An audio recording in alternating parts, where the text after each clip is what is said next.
17-year-old boy. He told me of the nightmarish existence that he experienced there. But then he spoke words that resonate with our alliance. He said, and I quote, "Then the Americans came." Those words touched my heart.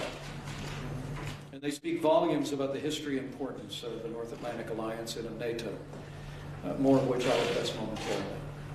But I thank you again for your hospitality in this historic place at this important time.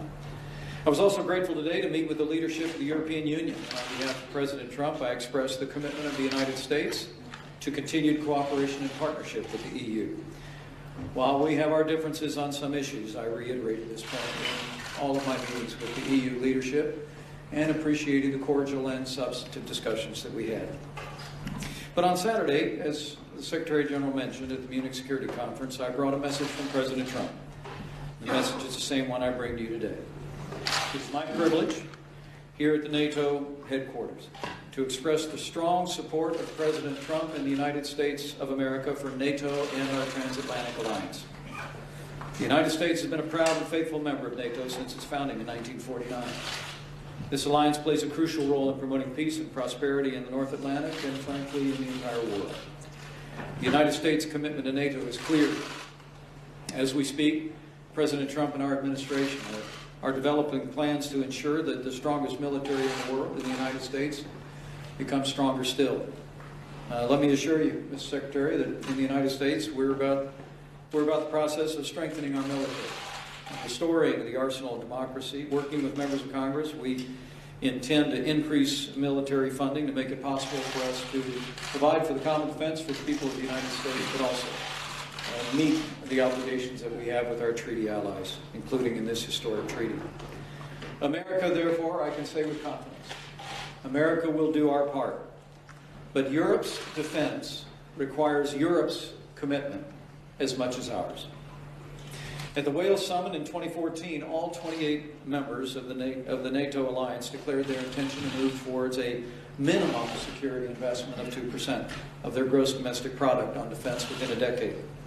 As a candidate for office, President Trump actually called attention repeatedly to the fact that for too long, for too many, this burden has not been shared fairly among our NATO allies, and that must come to an end.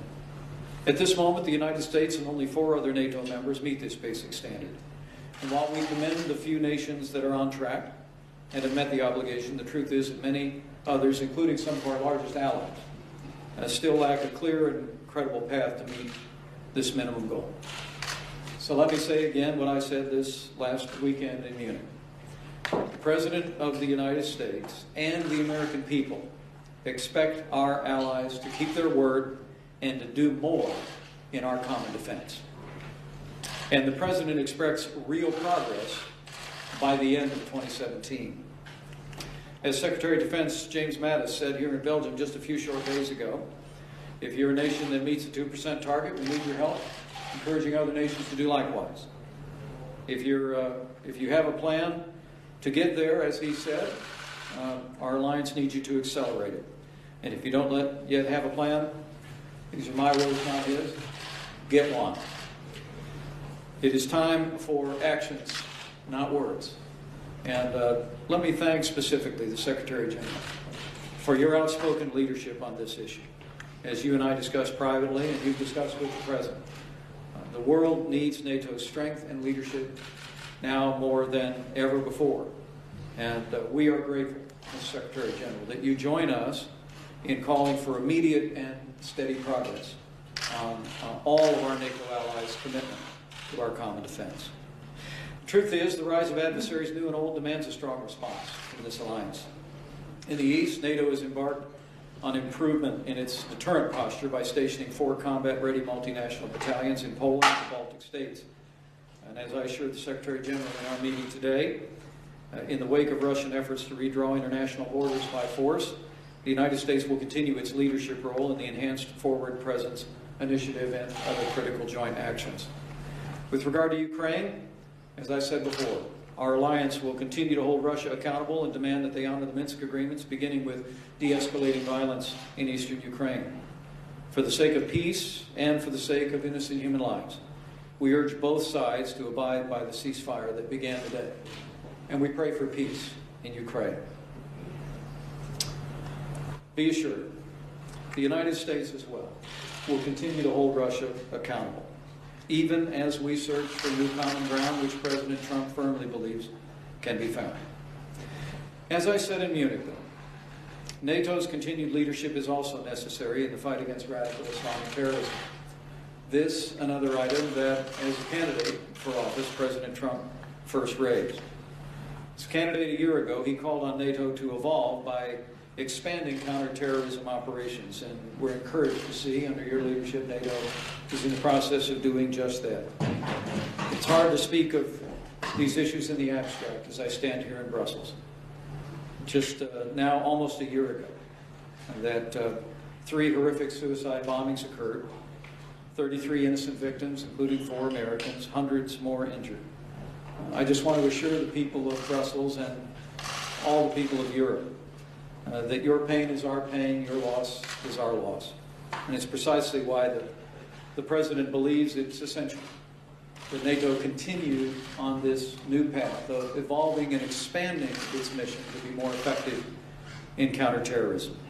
We work tirelessly with our NATO allies to ensure security in our countries and yours. But adapting to these new and ever-shifting challenges must remain a central focus of our collaboration and cooperation. Our alliance needs to intensify efforts to cut off terrorist funding and increase cyber capabilities. We must be, as I said before, we must be as dominant in the digital world as we are in the physical world. And the United States is committed to continuing to work with our NATO allies to achieve that objective for the security of all the nations in our alliance. By building on tactics from the last century with these new century opportunities and challenges, NATO will be better prepared to confront and overcome the new adversaries of the 21st century. Under President Trump's leadership, the United States, I can assure you, is fully committed to NATO's noble mission. We are grateful for your leadership, Mr. Secretary General, and I know the President looks forward to working closely with you to advance our shared objectives. A stronger NATO means a safer world. The United States of America looks forward to continuing to work with our partners in NATO to achieve just that. So, Mr. Secretary, thank you very much for your hospitality and for your leadership. Thank you. We have time for a few questions. We'll start with the BBC. Damian Dramaticus over there. Yeah.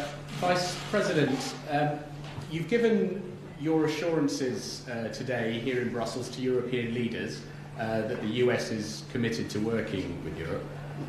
President Trump has said very different things. He said that the EU is a vehicle for Germany, that the UK was smart to get out, and he expected other countries to follow. Who should European leaders listen to, you or President Trump? And can they be certain that what you say, the assurances you give, won't be contradicted in a tweet or a statement at a press conference tomorrow? And Secretary General, who do you listen to? And are you concerned about differences in what you hear? Well, thank you for the question. Let me say it was my great privilege to serve as Vice President for the 45th President of the United States. And the President directed me to go to Munich and come here to Brussels with a very specific message. To go to Munich, to the Munich Security Conference, and make it very clear, as I do so again today here at NATO's headquarters, that the United States is expressing strong support for NATO, even as we challenge NATO and challenge our allies to evolve to the new and widening challenges and further meet their responsibilities in this ever-changing, ever-complicated world of threats.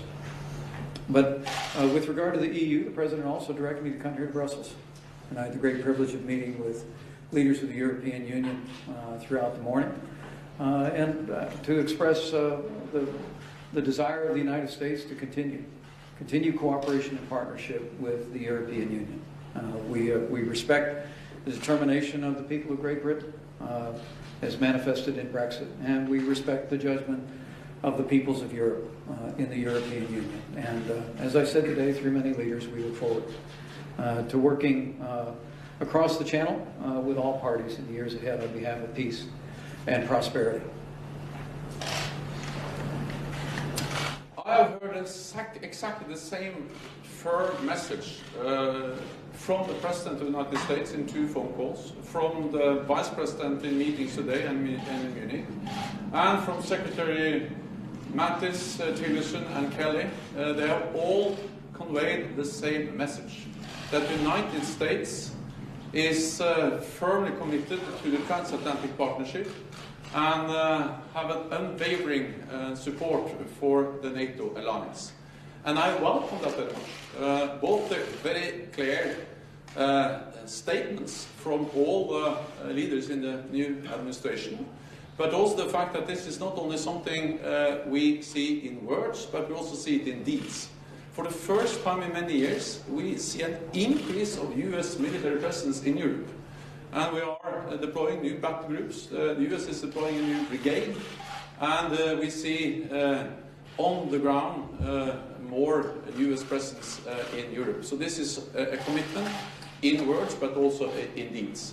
When it comes to the European Union, I would like to underline the importance of the enhanced cooperation between NATO and the European Union. We have actually been able to bring that to a new level, implementing many different issues or measures, and we signed a joint declaration between the President Tusk, President Juncker and me in Warsaw, and we are now following up and implementing that. We are working closer on hybrid, on cyber, on addressing how to build the capacity in our neighborhood and how to stabilize our neighborhood are areas where we work together with the European Union. And I think actually the NATO-EU cooperation is even more important now, because we live in times with turmoil and unpredictability, and then we need a strong cooperation between NATO and the European Union, and I welcome the very strong US support for that approach. Next question, Ken Thomas from the Associated Press. Thank you, Mr. Vice President. I wanted to ask you about the dismissal of General Flynn recently. Did you feel like you were misled by members of the Trump administration, or were you frustrated that you were left out of the loop on this situation? And what assurances have you received from President Trump that something like this will not happen again? And for Mr. Secretary General, both you and the Trump administration have talked about the need for additional funding for defense. What are the consequences for inaction by NATO members? Is there any scenario in which the Article 5 commitments might be considered conditional if NATO members do not fulfill their defense spending obligations? Thank you, Ken. Let me say I'm very grateful for the close working relationship I have with the President of the United States, and I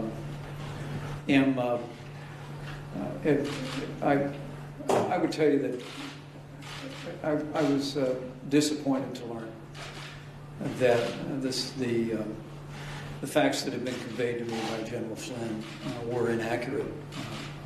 But we honor General Flynn's long service to the United States of America, and I fully support the President's decision to ask for his resignation. It was the proper decision. It was handled properly and in a timely way. And I have great confidence in the national security team of this administration going forward. The combination of our of Secretary Mattis, of Director Pompeo at the CIA, of Secretary Kelly at Homeland Security, I think gives the American people great confidence that the team in this administration is providing the leadership and the direction to those agencies, and also to the President of the United States to advance the security of our people. Our collective defense clause, our collective defense commitment is unconditional. It's absolute, and it's the core of the NATO alliance. And I welcome the very strong commitment of the United States to this transatlantic bond and to this collective defense clause. At the same time, I fully support what has been underlined by President Trump and by Vice President Pence today, the importance of burden sharing. And I think we have to remember that this is not only something that the US is asking for, it's actually something that 28 allies agreed. The leaders from 28 NATO allied countries sat around the same table in 2014 and agreed to stop the cuts, to gradually increase defense spending, and then to meet the 2% target within a decade. And the good news is that we are moving in the right direction. After many years of decline, after many years of defense cuts across Europe and Canada, we saw that in 2015 we stopped the cuts, the first year after we made the pledge. And then in 2016 we have a significant increase of 3.8% in real terms, or $10 billion. There is a long way to go, much remains to be done, but at least we have turned the corner and we have started to move in the right direction. I am encouraged by that, and I expect all allies to make good on the promise they made in 2014 to increase defense spending and to make sure that we have a fairer burden sharing. Next question goes to Süddeutsche Zeitung, Daniel Brüssler. Yes, a question to the Vice President and the Secretary General. The German Foreign Minister has called the 2% goal too ambitious and said that more spending would not necessarily lead to more security. Are you disappointed by that, and what would be the consequence if a country like Germany would not hold up to the 2% goal? And a question to the Vice President, if I may. President Trump has repeatedly talked about his war with the press. Since NATO is an alliance of values, can you assure the allies that the freedom of press is not under threat in the United States? Thank you. All allies have committed to the defense investment pledge, meaning to stop the cuts and to start to increase. And that also includes Germany, and it has also clearly expressed from Germany that they are committed to the defense investment pledge we made together in 2014. The good thing is that Germany has started to increase defense spending. In 2017 there will be a significant increase in German defense spending with around 8%. So of course Germany, as many other allies, have a long way to go. And some allies will meet the 2% target within a year or two. Romania declared last week that they will meet the 2% target this year. Lithuania and Latvia will soon be able to meet the 2% target also within a year or two. So we are really making progress. Germany has started to increase defense spending. And again, I expect all allies to keep the pledge they made together as leaders in 2014. Let me say again, the President and I, our administration, are very grateful for the Secretary General's focus on burden sharing, and for our NATO allies, whether it be Germany or other countries, to meet the commitment that treaty allies made to one another. I think it's a demonstration of President Trump's leadership that before taking office he was speaking about the fact that the United States provides more than 70% of the cost of NATO today, and we are committed to continue to do our part. But that the time has come for our NATO allies to step forward, and the Secretary General's strong message on this is in all of our collective interest. I will tell you that I had very productive discussions with Chancellor Merkel. We spoke about just this issue, and we look forward to a continued dialogue. Our hope is that we will have a date very soon where Chancellor Merkel will come to the White House. I expect the President will talk with her about it as well. But this is simply about all of us doing what we all said we would do to provide for our common defense. And in the ever-changing threat environment in which we live, that's more important now than ever. With regard to your second question, rest assured, both the President and I strongly support a free and independent press. But you can anticipate that the President and all of us will continue to call out the media when they play fast and loose with the facts. And the truth is that we have in President Trump someone who has a unique ability to speak directly to the American people. And when the media gets it wrong, I promise you President Trump will take his case straight to the American people to set the record straight. Next question, Julian Barnes with the Wall Street Journal. Mr. Vice President, over here. You said the U.S. commitment to the EU was steadfast and enduring. Is the administration opposed to further disintegration of the EU, further countries exiting? And on NATO, what is the or else? If there isn't more defense spending this year, would you recommend cutting the European Reassurance Initiative? Would you cut back on exercises? What's the or else? Well, I think your second question is a very fair one. What is the or else? I think when Secretary Mattis was here, he spoke very plainly here at NATO's headquarters about the frustration of the American people, that as our country continues to make investments in Europe's security, we see European countries falling behind. The President really put this issue front and center before the American people in his campaign for president, and frankly, it struck a very resonant chord. And so I don't know what the answer is to or else, but I know that the patience of the American people will not endure forever. The commitment that we have made to one another, that the American people are keeping with the people of Europe in NATO, is a commitment that the President of the United States and the American people expect our allies in Europe to keep as well.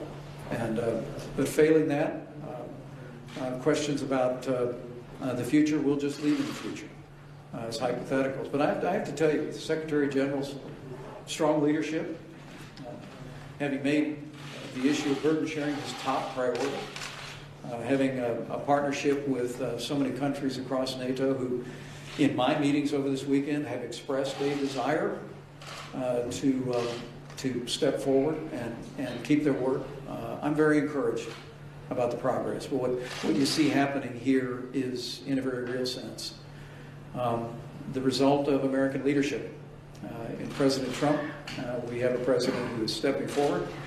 He's expressing American leadership not just on the issue of funding, but also on his call last year that NATO should evolve and widen its tactics to include counterterrorism as a major focus. And NATO's begun to do that. The United States looks forward to supporting that.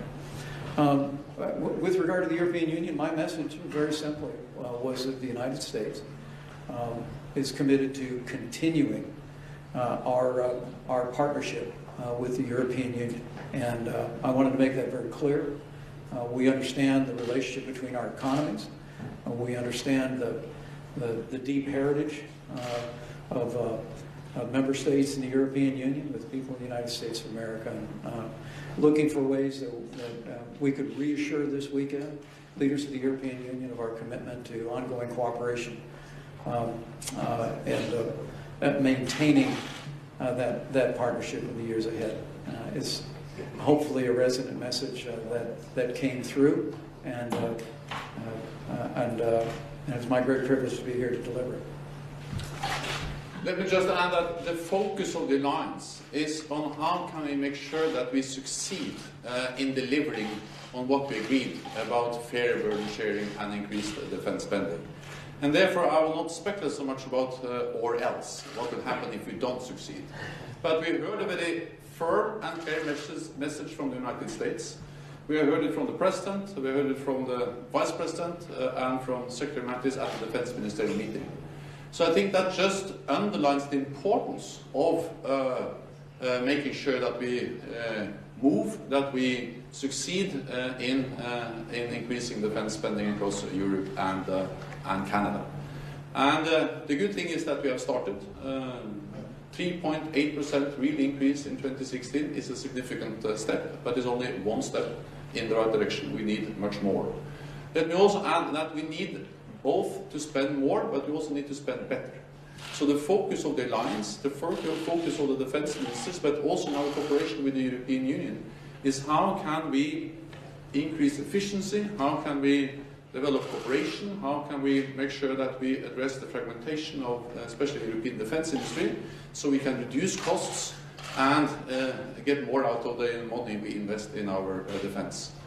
But there is no way we can choose between either spend more or better. We need to spend both more and better.